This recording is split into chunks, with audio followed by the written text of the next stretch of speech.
Guys, gals, and in between pals, welcome back to another episode of Resistance Radio, the only political show that is giving you voices from inside the resistance. As always, my name is Dane Snudden. I'm one of your co hosts. And the super communist. And super communist, according to our comment section.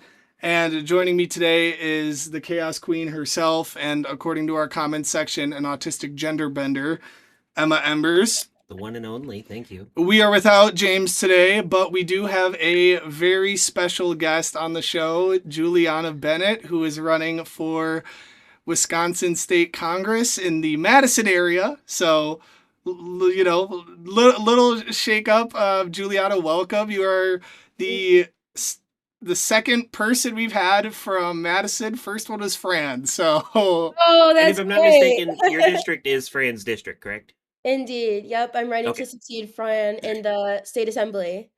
nice. Yep. She's great. Yeah. So proud of her. Yeah, she's a queen. So we like to start off first kind of learning a little bit about our guests that we're having on. So we like to kind of ask what radicalized you, but it's more kind of just your lore and that type of thing.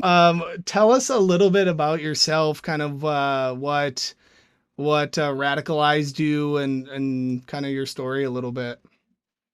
If you stick a knife in my back 9 inches and pull it out 6 inches, there's no progress. If you pull it all the way out, that's not progress. The progress is healing the wound that the blow made. People are suffering. People are dying. Entire ecosystems are collapsing. But do you know what the most significant addiction crisis in America is today? It is the greed of the billionaire class. This country was built on gangs. You know, I think this country still is run on gangs. Republicans, Democrats, the police department, the FBI, the CIA, those are gangs. You know what I mean? To the people who own it, that unless you're free, the machine will be prevented from working at all. It's called the American dream because you have to be asleep to believe it. What radicalized me was the Black Lives Matter movement. I was at UW-Madison and really was lacking a community that gave a shit about. I came into this work as an activist, and totally not intending to become some sort of self-serving politician. I just want to make people's lives better. So, yeah, and I found that within our Madison area DSA, and within other social circle of grassroots organizers. Nice. That's yeah. I mean, a lot of the people that we've had on that are like running, they started off as organizers, and it's a great place to start because you're very involved with the community. So yeah, I mean, what is it? So I first saw you actually happenstance on my TikTok, and I gotta say your social media has been great. Yes. How is that something that you kind of like learned when you were starting to run, or were you always kind of, doing social media stuff or?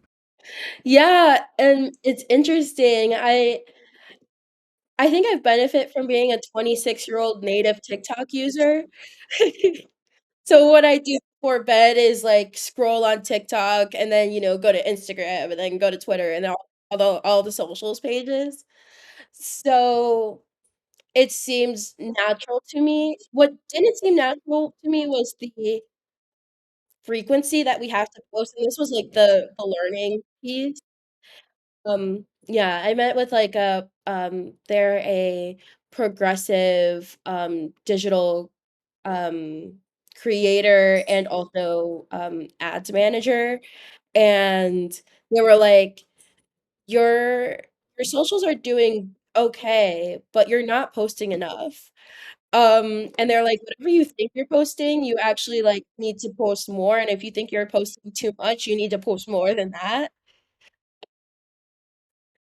Yeah.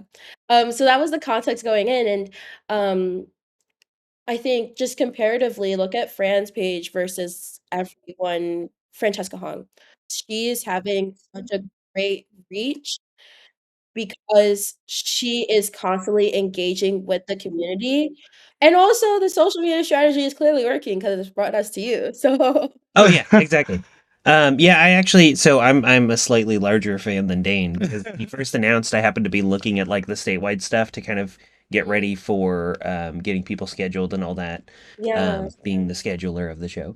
And your name was one of the first ones that popped up when I was looking at the state level stuff because you had announced for Fran's seat, and I was like, "Oh my God, is somebody running against Fran?" And I was like, "Wait, she can't run because she's running for governor." I forgot. Yeah. And then I like looked into your issues page and stuff like that, and it looks awesome. Thank One thing you. you'd said earlier that I wanted to touch on, you mentioned that your family had lost your house in 2009. Yes. I had a very similar story. My Mm, family, we were always very poor, and then like sometimes we lived with my grandma, sometimes we lived in like a house that a friend of ours rented to us, or like an apartment, that sort of thing, and we were constantly moving around my whole life. And then finally in 2006, my family got the first house that my parents ever owned, mm, and we naturally lost that in about 2009 because of the financial crisis. That was one of those like early moments where I was raised very conservative, very right wing. My family was part of the faction that ultimately led to Donald Trump becoming a thing. Sorry, mm, everyone, my bad. But yeah, it was one of those early signs that radicalized me because that was the Bush years, and I was like, wow, this is like mm. fucking garbage. We finally get a house, and then we lose it through no fault of our own, like, and then we were just without options. And luckily, we had a really good support system in my hometown because if we didn't, we would have literally been homeless and had nowhere else to go. So sad. And I think that's the story of a lot of people. Yeah. And that was 2009 was 17 years ago. Yeah. And we have only made this problem worse. Like, I didn't realize just how bad it was until, so I work at Safe Haven Pet Sanctuary here. I don't know if you've heard of us on social Oh, media or not. I think I have actually. Yeah, when I was Hey. looking to get my Winnie, who's digging under the couch looking for something to rip apart. But yeah, so I work at Safe Haven Pet Sanctuary, and back in January we had our really Mm, bad cold snap here, and the temperatures were like double digits below zero.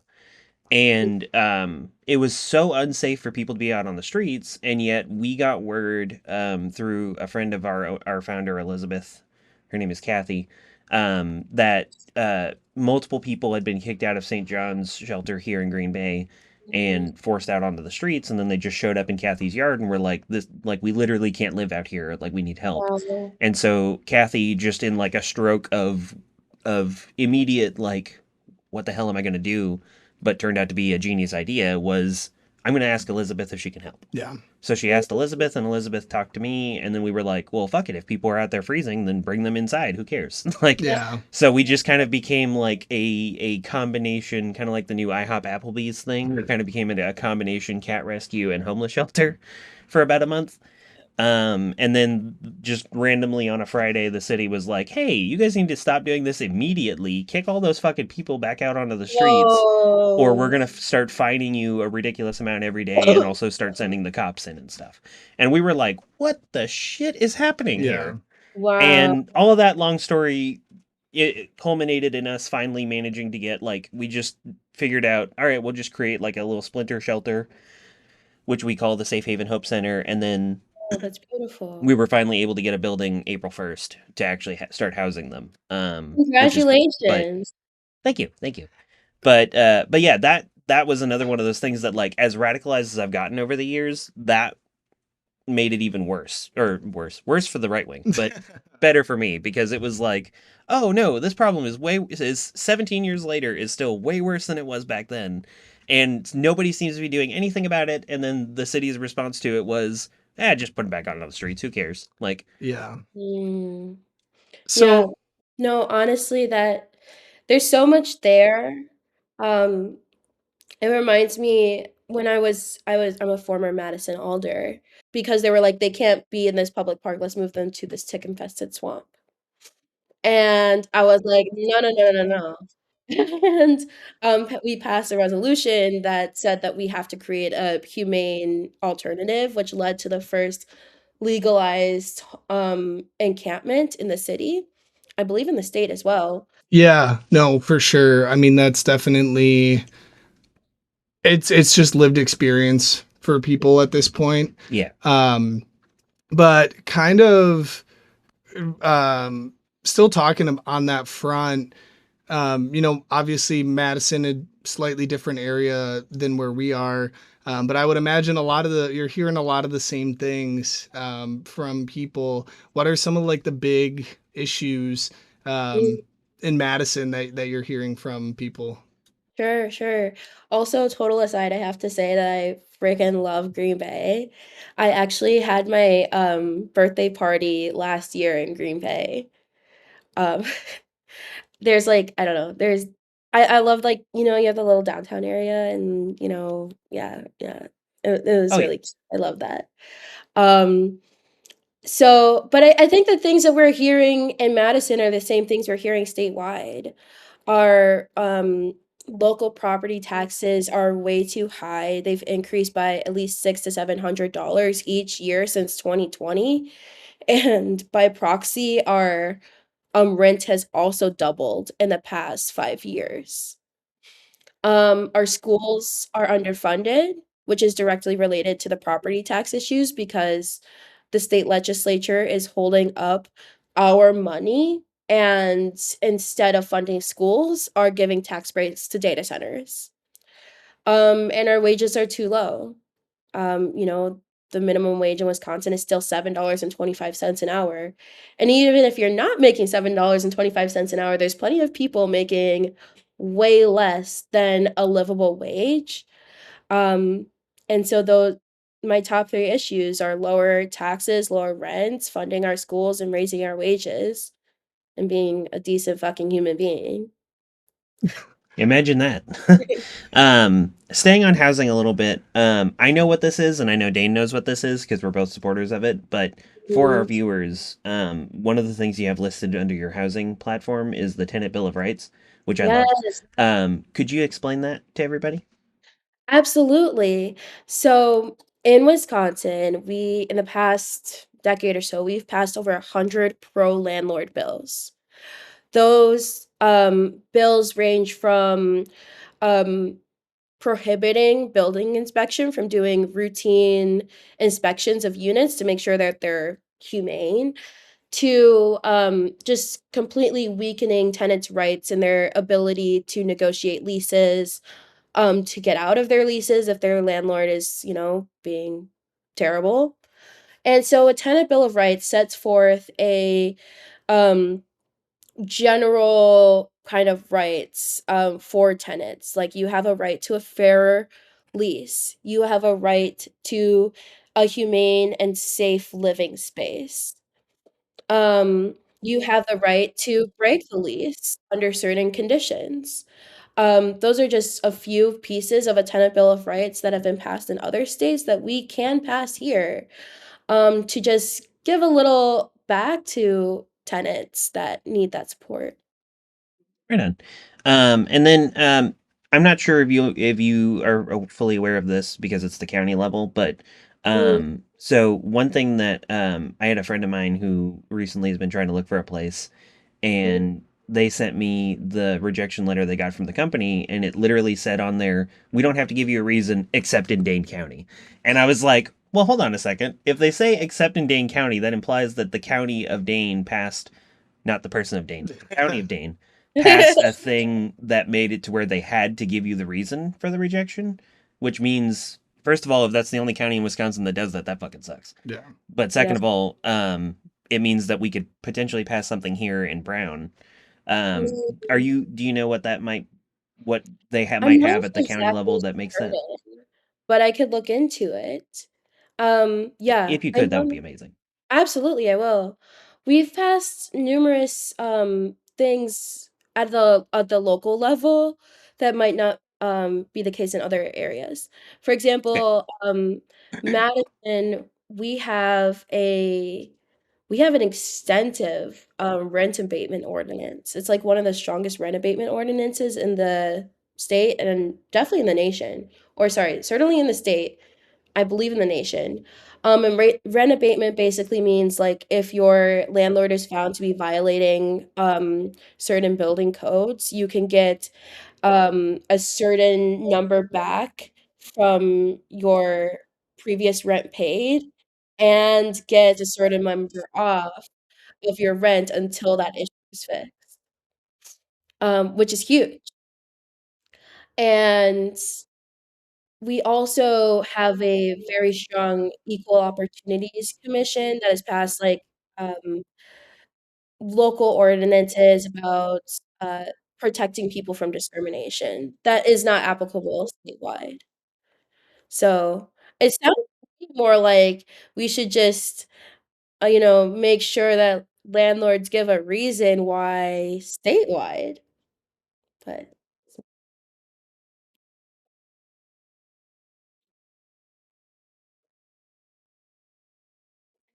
yes,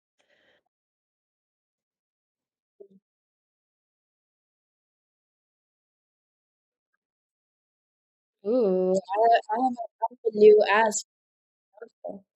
So what's the housing situation like looking for you out there?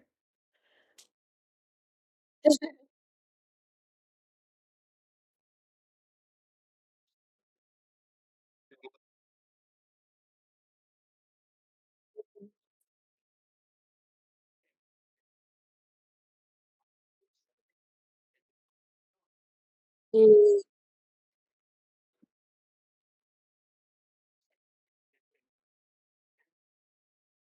yeah,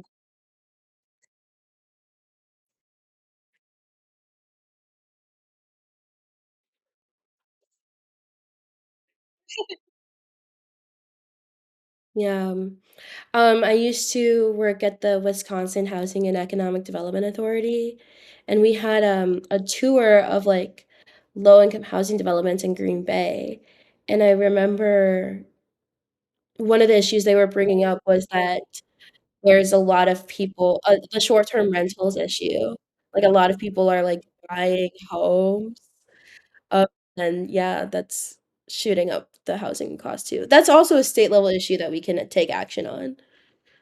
Yeah, we I'm trying not to say too much about it right now because I'm trying to cultivate favor with some of these people, but we just had a pretty massive advocate for the STR people get on our city council a couple nights ago. That was like the only partial downside, but not a again, I don't want to get too super deep Yeah. in it because I'm trying to make nice with some of these people, but politics sucks sometimes because you don't always get to say what you want. But um it was basically like STR guy versus non-STR guy, and it was and the STR guy won. So we have Uh, a STR guy on our city council, but we I also don't have like a pretty understand that. huh. Oh, What's sorry. the STR is again short-term rentals, meaning like Uber. I mean, not Uber. Zillow or not No, VRBO thank you. and all of that VRBO, stuff. Yeah. Airbnb. Airbnb. That's the one I was looking for. Thank you. Those kinds of things. Yeah, no, there was, and we also had like a really massive debate on short-term rentals last year, late last year. Um, yeah, because basically because of like after the draft and everything with Lambo and everything that happened with that, the STR issue just kind of got more amplified, and our city council was trying to pass some ordinances to limit it a little bit. mm, And we had our STR coalition here is actually, or alliance, excuse me, is very organized. And so they actually passed out handouts ahead of the city council meeting where they would debate the ordinance. And one of the things that that handout said as a don't do was don't talk about how you're like out of state or out of the community or whatever. Just emphasize your ties to the community. oh my god. And which if you know how honesty works, that's what's called a lie because This you're sounds telling like them a lie pamphlet about your about, like, experience. how to gentrify a community. Right, exactly. So And then lie about it. And one of the lies that they told was they had this guy from Texas with like four different properties or something like that here in Green Bay. And Wow. I'm like, why are we allowing this to happen exactly? yeah. Like, if he wants one, okay, sure. But four, he lives in Texas. Like, he does not give a single shit what happens in Green Bay. And Alyssa pulling up the their addresses. Oh yeah, no, that's one of the reasons why I love Alyssa Prophet on our city council, who I hope we'll get as a guest on the show at some point. Hey, Alyssa. Is that she actually pulled up the addresses of the STR people as they were going up to speak and stuff, and so it was like it was a nice little way of being like, well, you live in Texas, you live in Minnesota, you live in California. There was one, I think there was one from Arizona too, and it was like, what do you guys got to do here? Yeah. What's going on? So one thing that's interesting too, I can imagine about Madison is having the college there. Yeah. What is that like having, because I mean, again, that's a lot of students that can vote because they're there for enough time, but like they don't, permanently reside in Madison. It's also a little different for us because here in Green Bay, UWGB is so far out. Like, it's the first college town I've ever lived in where the college is not actually in the city. Yeah. Like, Oh, I didn't know that. yeah. So what is it like? It's like, every fall every August we have hippie Christmas and everyone puts their crap out and then we, go around and try to pick up all this stuff that they just leave behind. But no. In actuality, it's an interesting electorate because younger folks force us to think about things differently. Um, the way I got my start when I ran for city council, I was the student alder, which meant I represented campus area. And yeah, actually, this is another thing I did on the council is that they were trying to crack the student district. So in other areas like UW Milwaukee, UW Whitewater, I'm trying to think of others. But basically, they have enough of a campus area where they really should have a student representative, but intentionally um, split the district so that students won't have their own representative. Yeah, and they were trying to do the same thing in Madison, and I pushed back like hell against it, and we were able to keep together the student voice, and I'm very proud that, on Tuesday, we elected Ellen John, to be the next District 8 alder. Hell yeah. It's great. Yeah. Um, but I think the student alder though, when it comes to issues like housing, when it comes to issues like food security, and just basic economic issues, we're not so jaded as our other council members, and so we were always, like, lockstep, um, but it's an important perspective to bring to the table. I'm very disappointed that the reason why we moved, or Wisconsin moved the fall primaries to August was to purposefully make sure that students don't vote in in the fall primaries. It used like, our fall primaries used to be in September, and Oh, when wow. we're just got back to campus. When our fall primaries now, they're, like, early August when students are still home, so that is upsetting. It's also a little frustrating to me just in general from, like, a local's perspective because, um students are often viewed as, like, this transient entity, they're only here for 4 years and then they leave, but really students they come here to Madison or maybe they're from Madison and they stay here, or, and if they're given a good experience, they at least stay around Wisconsin, and benefit the whole state. So it's very strange to me the, intentional, disenfranchisement of students, because viewed as transient, as not local, when really we're supposed to be a state school, and we're supposed to, draw people to our communities, and Madison itself wouldn't be what it is today without the huge driver that UW-Madison is. Yeah, and obviously one thing that I've always enjoyed about going down to Madison, visiting friends and all of that is the diversity. Mhm. You know, much more diverse area than up here. Um, and, you know, we have, fingers crossed, you know, haven't really had any ice activity or anything up here yet. Have you guys experienced any of that down there? Is there? There was a ice raid across the street from where I live, last Terrifying. fall. Yeah. I live across the street from a mobile home community on the Madison's north side, and there was an ice raid, and it was supposedly routine.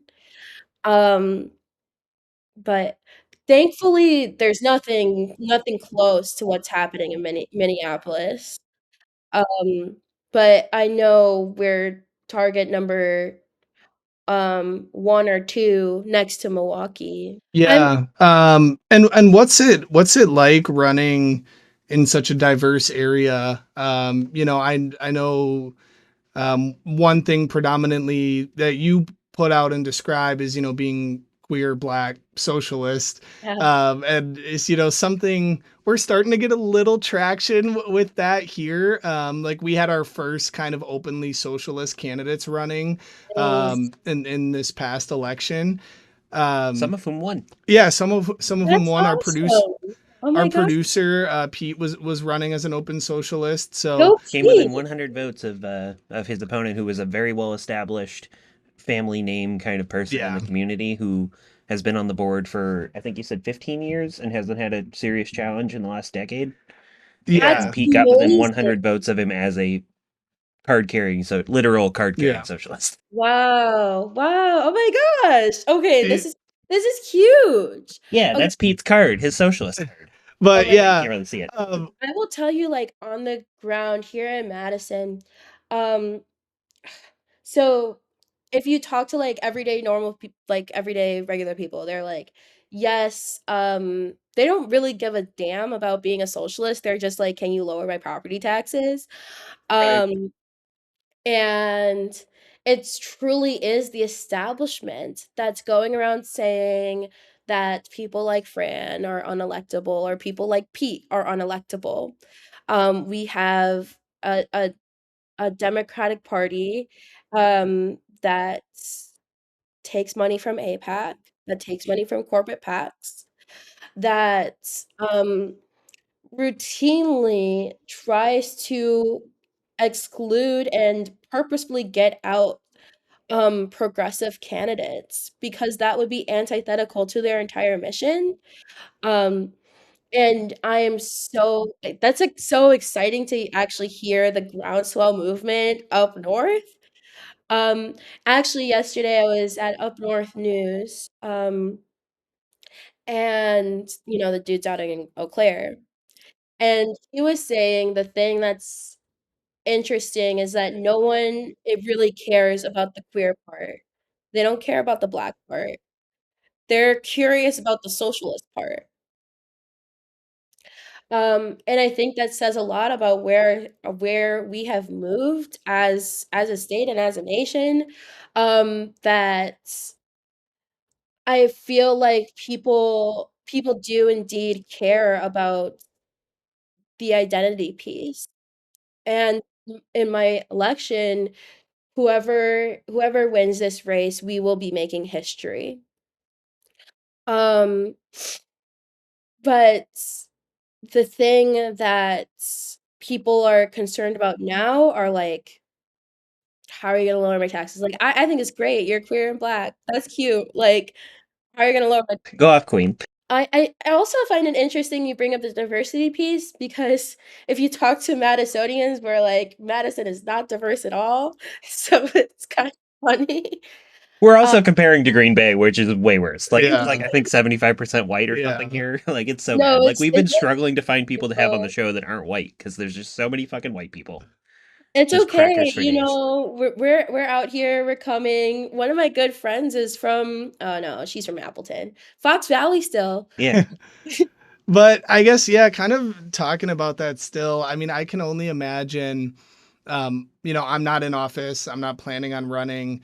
But as a young Yeah, person, as, you know, a Gen Z leftist, the amount of hope that I Mhm. got when Zoran won Yeah. and seeing his speech and then finding out shortly after that we had Fran running, like I can only imagine what that's kind of done for your mentality running. Yeah, both of them are people I look up to. And Fran's a local, like, she's someone she is, Francesca Hong and, at the time, Nada El-Makashfi was also running, and I can still viscerally remember I showed up to, like, it was a BLM rally at a local park, and, well, Nada was speaking, and then after she spoke, I looked into both her and Francesca Hong. This was, like, back in August of 2020.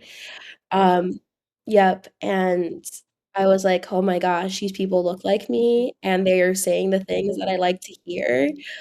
We can do that." So, truly an inspiration. Um, what I'm really excited for is going back to what we were talking about with the identity piece. Zohran Mamdani was, like, the identity politics, baby. He could he could have been like, "I'm a Ugandan-born, Muslim immigrant," all of those things, but he didn't talk about that once.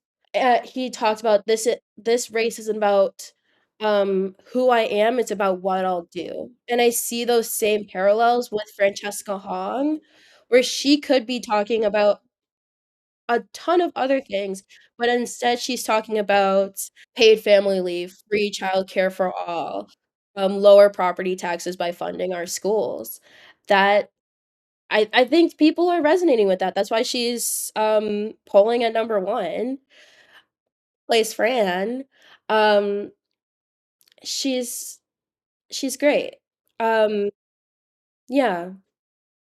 Yeah. What so I think one thing that's kind of a bit of a stereotype that a lot of just common not politically involved people up here have is that like Mm. Madison is like the People's Republic of Yeah. Wisconsin or Yeah. something like that. And I'm like, I wish. What I is did I swear I'm assuming you have yeah. I'm assuming you have people that you're running against, and I'm assuming it's probably a largely pretty blue area that you're Mhm. running in. Indeed, it's a 90% Dem district. We're Oh, the okay. most Well, there you go. Democratic district in the state. That's one of those nice ones where as long as I win this primary, I'm done. I win. Yeah, it's nice in that way. It sucks in the part, like, people are like, "Are you a Democrat?" I'm like, "Yeah," and they're like, "Okay, I'll vote for you," and it's like, well, actually yeah, yeah, yeah. I was actually talking to Pete yesterday about the socialist thing and how like I'm used to so much of my life it being like verboten to even say the word socialist in a positive light. Mhm. But now we've gotten to a point where I think like people have just been so screwed by the current system, and the only people offering them alternatives are the socialists. Yeah. And they're like, well, the people that are in charge that keep fucking me over have been telling me that you guys are evil and that your ideas suck, but you're the only ones offering an alternative. So I kind of think I want to try it out. Look, And I I think that's think part of what's been helping, especially with younger generations, because they don't have as much of that built-in Red Scare Yeah. nonsense. yeah. I But think it's that was kind definitely of the that, thought. but, like, I remember in my I had a poli-sci class while I was in college. They have a poli-sci class at UW on Marxism, and I was like, "Ugh, I don't wanna get into that." But, I think that what is bringing people over is Wisconsin's strong tradition of sewer socialism. We elected the first socialist, mayor of a major city, and then the first socialist congress member, and they weren't talking about theory, they were talking about the sewer system Yep. Yes. at a time when, like, the established politicians, the corporate politicians, were literally throwing parties and then throwing their shit into the river and making it someone else's problem. The sewer socialists were like, "Hey, people down the river, we're gonna create a novel sewer system," and then, created this amazing sewer system that's, like, nationally renowned. I think that's, like, the sewer socialist that we're seeing now, like, Mom Donnie, he got in and he's filling potholes. And, like, what really is the sewer here nowadays? The sewer is a housing system. The sewer is our wages. The sewer is our childcare system, our schools. Yes. Hell yeah. Yeah. Yeah. And Yeah, no, that's a great way to put it. I Mm. 100% agree with that. And I think that's something that has been lost in Wisconsin. Like people don't know who Eugene Debs is, you know, and They barely know who Robert La Follette is, and he has a bust in the Capitol. right. Like he was the And one who went to Republicans and said, "Hey, we should be more socialist." yeah. And like and I definitely agree. I mean, and especially, you know, unfortunately it takes horrible conditions a lot of times for people to kind of realize what's going on. But I mean, yeah, going into kind of more kind of the activist space, you know, you're a DSA member, correct? yes. Yep. Nice. Yeah. Yeah. How what's DSA like down there? Pretty strong chapter, doing a lot, or We're like 800 members strong or more. I can't remember. We wow. might we're nearing 1,000. Um We have what, yeah, 50? DSA down here, we're lit. We're doing a lot of things. We're running candidates. We're helping Fran and me, so I'm very grateful for that. Nice. Yeah, I think that DSA, like, we're hitting a moment where, you know, people are, like, wanting to get into this socialist wave, and we're having to scale up, en masse and do things differently, which means we might need to connect with communities, differently outside of just our social circles, For sure. um, Right. you know? And so I think we're feeling those pressures as a chapter right now of yeah, like, I think last year we were, like, at 300 members, now we're at, like, 800. Wow. So Yeah. Pete just pulled up the actual figure for me in new DSA, which is what we are because we're Northeast Wisconsin. We have Well, I was 113 wondering what members. that So means. yeah, no, when I first moved here, I saw this. We drove past the sign for the new zoo, and I was like, "Oh, they got a brand new zoo. That's cool." And then somebody was like, "No, it's not like a new zoo. It's just new as in Northeast Wisconsin." And I was like, "Oh, okay." So all of those things that I saw with new on it, it didn't mean that it was new. It just meant that we're in new. Yeah. But That's I definitely agree with you on that. And I think like one thing here, we had an episode post No Kings with some of the organizers. All of us here were involved with organizing our No Kings 3. amazing. And like and I can imagine it's the same for you. Like just saw so much good public reception to like saying like, hey, your landlord is the enemy, or you know, like that type. And we had people like cheering, and we were all like, what the heck? Like I've this is been like crazy. casually dropping little Mao references because every time we have a story of a shitty landlord in Green Bay, I'll comment on it and be like, you know, Mao's landlord policy would go really hard in this one specific circumstance, and I love people don't like go, "Oh my god, screw you for bringing up Mao." They're just Yeah. like the occasional laugh react, sure, but for the most part, people are like, "Yeah, fuck it, push him out of a fucking helicopter." Like, I don't care. What so yeah, I mean, how has that been you know, with y'all's No Kings and everything like that? Oh, well, this is so what you just said reminded me, um, at our No Kings rally, DSA held, like, a pre-rally. I'm grateful that they allowed me to speak at it, um, but the No Kings organizers had a very strict no anti-war messaging, like, nonpartisan, and DSA went up there and messaged on anti-war, Hell and yeah. Yes, that That's was actually supposed to be a short kind of story. funny because I'm a part of and one of the founding members of our local anti-war group up that's here. great, yeah. And yeah, and so we've been very active, and we had a speaking slot at No Kings Mhm. 2 like last October or whatever. And I was speaking for it, and I have a shirt that I love to wear that I found thrifting that says Bush plus dick equals fucked. And That's Yeah, crazy! I know. And so I wore that because I was like, the I'm anti-war speaking contingent. for So anti-war, like this has to do with it. And the indivisible organizer would not let me speak with that shirt on. And so I had to cover something. But one thing that we did here for No Kings 3 is we organized it ourselves. Yeah. We offered them a seat at the table to help organize. They backed out. And so it was completely put on by our anti-war group, like the Wisconsin Labor Party, DSA. And we had a ton of people show up, and I like just 3,000 or something. It's so vindicating, and I can imagine it is for you, being like seeing kind of everything coming together at this point in time that we're at.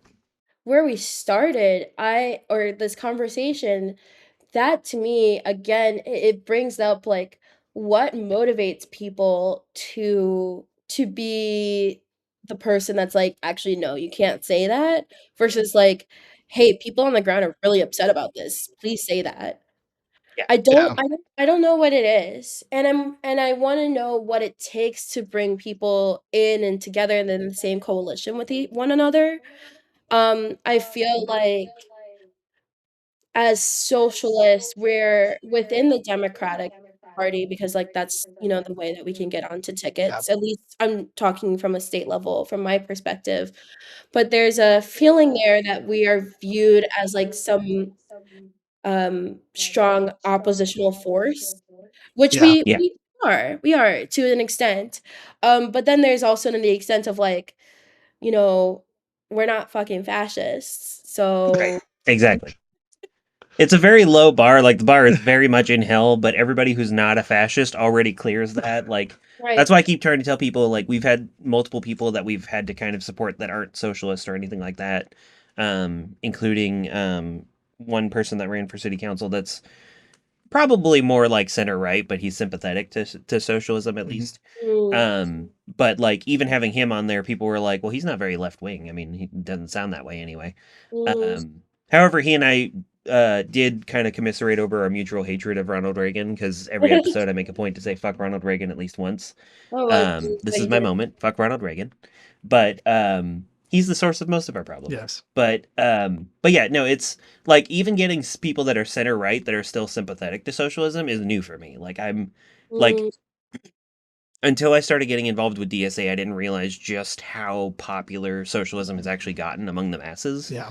And I think it goes back again to what I said before about how people are just tired of the system as it is. And when you tell them for decades that the socialists are the evil ones, but the socialists are the only ones offering a fucking alternative to the system that everybody hates, it's not that surprising that eventually people would go, I don't think I'm going to listen to all this fear mongering about these socialists because they just want to fix the roads and get me healthcare and stuff like that. Like, they don't seem that evil. Potholes.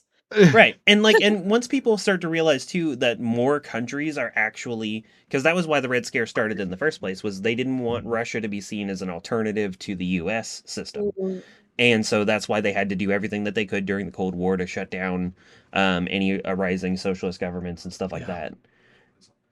But yeah, so as far as going in Fran's district goes, what let's just say I'll ask James this question since he's not here.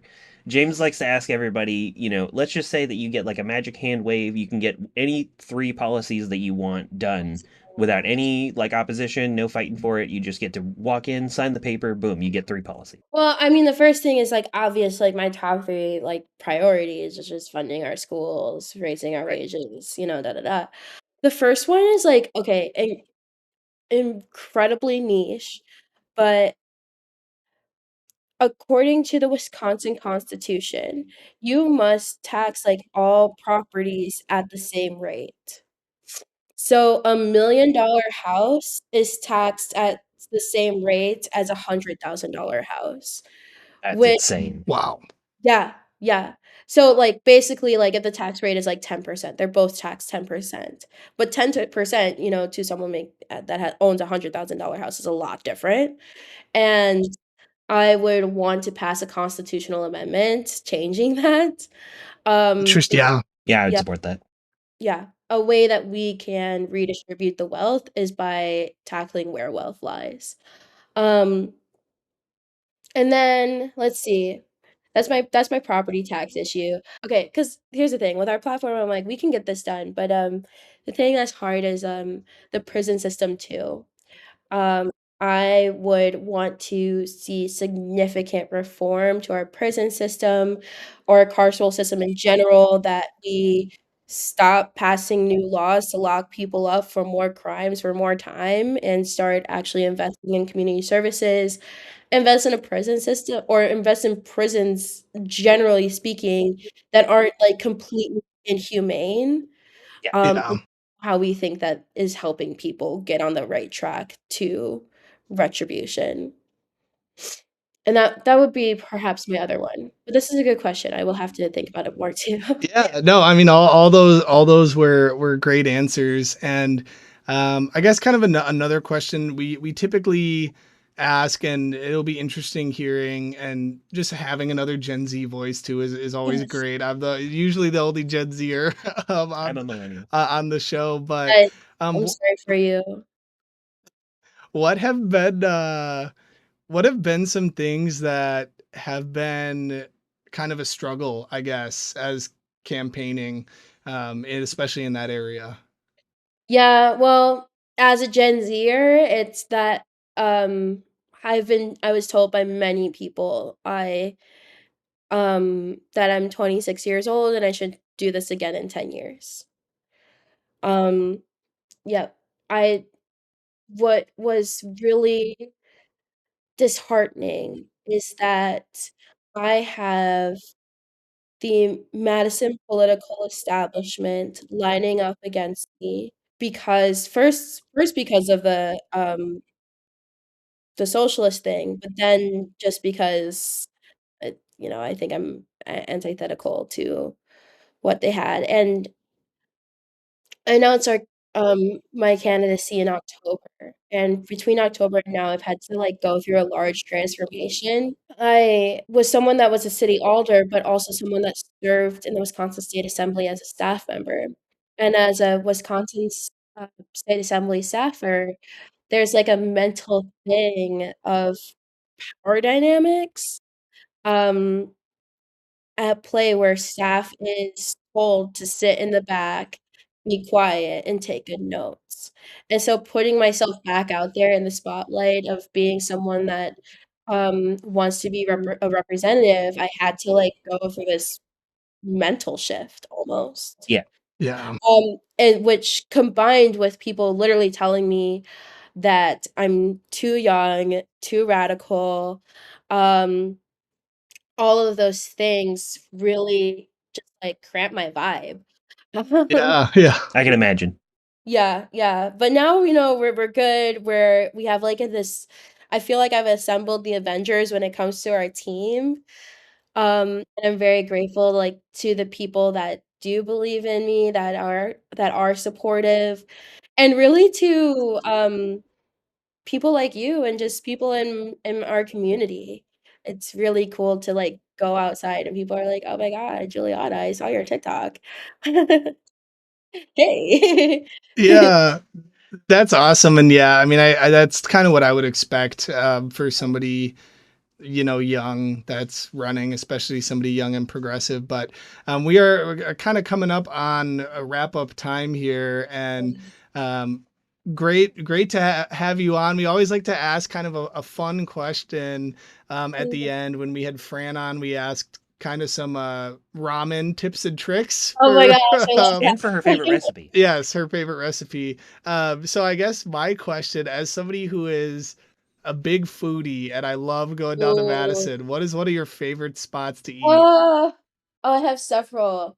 Okay, my recent favorite spot is, well, Ha Long Bay. And get their yellow curry, and I always get, like, the side of sticky rice. I don't know why it hits, it just hits. Sounds like Also, the perfect like cold lunch.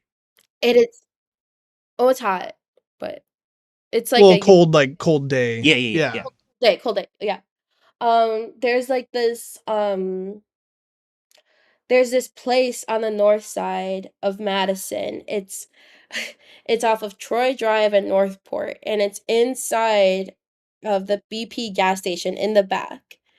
And they have the best fried chicken and catfish ever. It's really good, and they're like Indian. I don't know what spices they put in it, but it's really, really good. Down, write this down. Yeah, yeah. Just kidding. This is like very specific. Um, yeah, and just Sunny Pho, I really like them too. Yeah. That's awesome. Yeah, I that was always a perk of when I would go down and visit Fred's. Is I was like, I mean, we have good food up here, but I was like, Yeah. oh man, like I get to go to all these cool places. And then, Yeah. kind of to wrap up too, we always like to ask for a call to action. What would be? I Mm, mean, obviously, vote for you if you're in Madison. Yeah. hopefully. And we'll have all your campaign stuff, like linked and everything. But Thank you. yeah, what would your call to action be? Mm. I think my call to action is to thank an organizer today. Yeah. Um, yeah, It is a very thankless job a lot of the times. it is a very thankless job, and like we worked hard as hell in this like last election cycle that just happened in April, and we're gonna like have to run it back again for the August primary and then the November election. Um, yeah, so I know it's a thankless job and you have to deal with people that like understandably are completely disinterested, so that and if you support our campaign, please donate. Literally, there's no bottom. We've had $1 donations, and it helps out. So our donate link is julianabennett.com/donate, and that would be awesome, thank you. Awesome. Yeah, we'll make sure to include that in the description. But yeah, it was super great to have you on. We'll try and get you on again before the election. Hopefully, less difficulty the second time with tech stuff. But We I always figured like to say, we I figured it always out. It's okay. Yeah, yeah, exactly. I always like to say get active, get wise, and get organized. And then I always Period. say, stay trashy goblins and don't be an unfrosted Pop Tart unless you're Rick Crossan, who's a cool unfrosted Pop Tart. Yes.